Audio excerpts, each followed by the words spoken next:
Picture this, a ship longer than 3 football fields, weighing over 100,000 tons, nuclear-powered, carrying more firepower than most countries possess, housing 5,000 personnel, and capable of launching fighter jets every 25 seconds.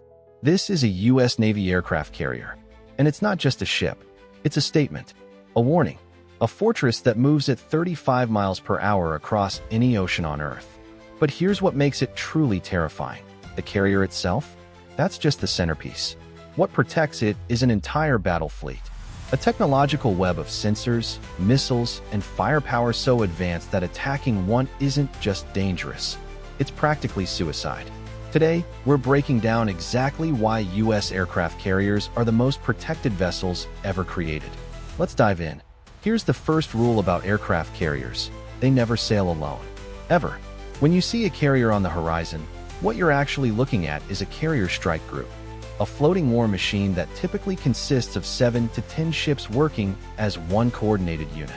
The composition usually includes 1 supercarrier, the flagship and command center, 1 or 2 guided missile cruisers, Ticonderoga-class ships equipped with the Aegis Combat System, 2 to 3 guided missile destroyers, Arleigh Burke-class vessels loaded with defensive and offensive capabilities, 1 or 2 attack submarines, usually Los Angeles or Virginia-class, running silent beneath the surface, supply ships, to keep the entire group operational for months, around 7,500 total personnel across all vessels.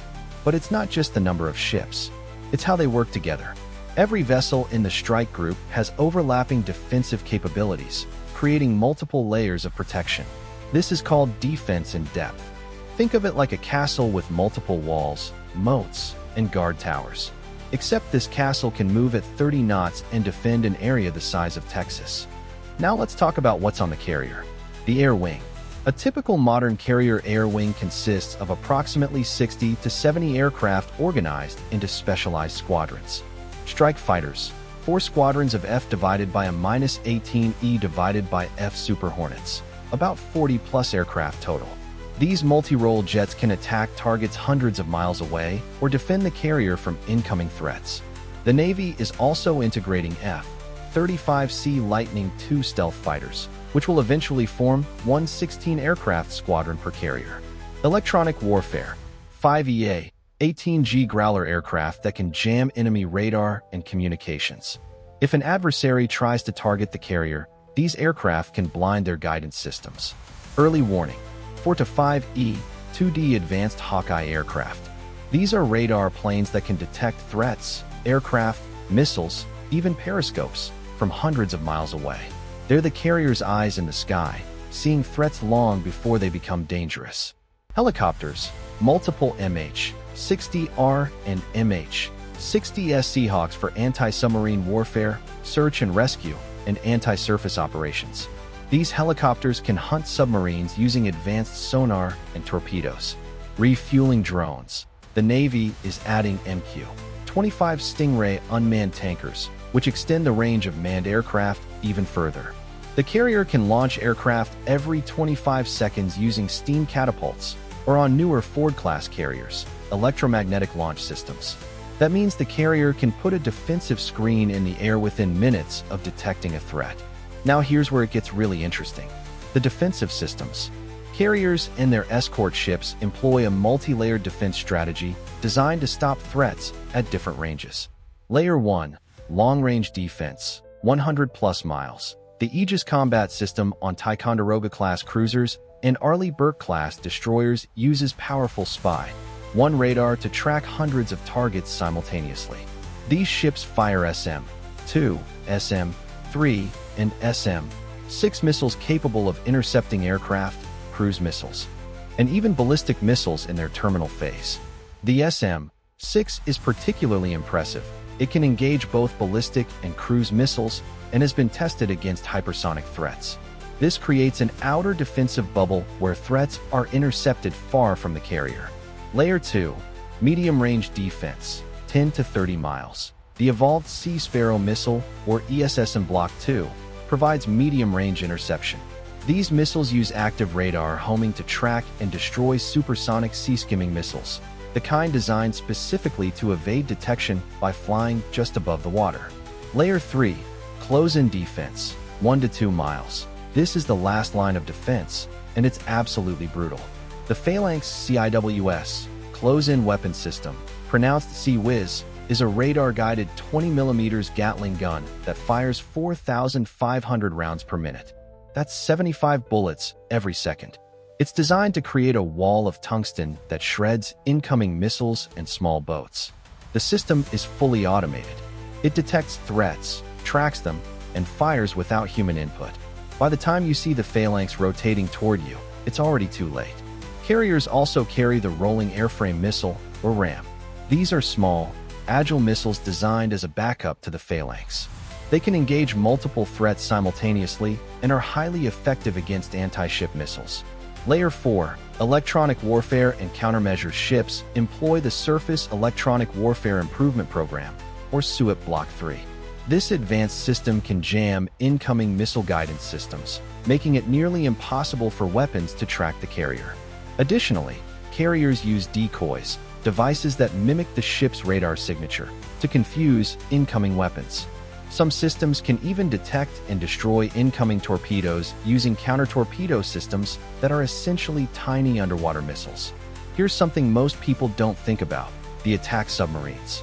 Every carrier strike group is shadowed by at least one attack submarine, usually a Los Angeles or Virginia-class boat. These subs run silent, often miles away from the main group, hunting for threats beneath the surface. Enemy submarines are one of the few weapons systems that can theoretically threaten a carrier, but U.S. attack subs are specifically tasked with finding and neutralizing them first. They use passive sonar to listen for enemy boats and can engage them with Mk-48 torpedoes before the enemy even knows they're there. These submarines also provide intelligence, track enemy surface ships, and can launch Tomahawk cruise missiles against shore targets. They're the silent guardians that nobody sees until it's too late. Now let's talk about something that doesn't get enough attention: information dominance. Modern carrier strike groups don't just defend themselves, they see everything. Advanced radar systems, satellite communications, underwater listening arrays, and networked sensors create a complete picture of the battle space hundreds of miles in every direction. The Naval Integrated Fire Control, Counter-Air System, or NFCCA, links together every sensor and weapon across the entire strike group. What one ship sees, they all see. What one ship can shoot, they all can coordinate. This means an E-2D Hawkeye flying 200 miles away can detect an incoming missile, relay that information instantly to a destroyer, which can fire an SM-6 interceptor, all within seconds, and without the carrier itself ever activating its own radar. This networked approach makes the entire strike group function as a single, coordinated organism. You're not attacking one ship. You're attacking a distributed network that responds as one. So let's bring this all together. To successfully attack a U.S. aircraft carrier, you would need to penetrate a defensive screen that extends over 100 miles in every direction. Defeat Aegis radar systems that can track hundreds of targets. Get past long-range SM-6 missiles traveling at Mach 3.5. Survive medium-range ESSM interceptors. Overcome electronic warfare, jamming, and decoys. Avoid being shredded by Phalanx systems firing 75 rounds per second. Do all of this while being hunted by attack submarines and fighter jets. And even if you somehow succeeded, you'd have to hit the carrier multiple times.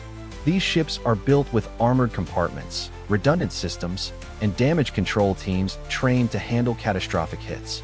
During tests, it took weeks of sustained attacks to sink a decommissioned carrier. The reality is that only a handful of countries have the technology to even threaten a carrier strike group.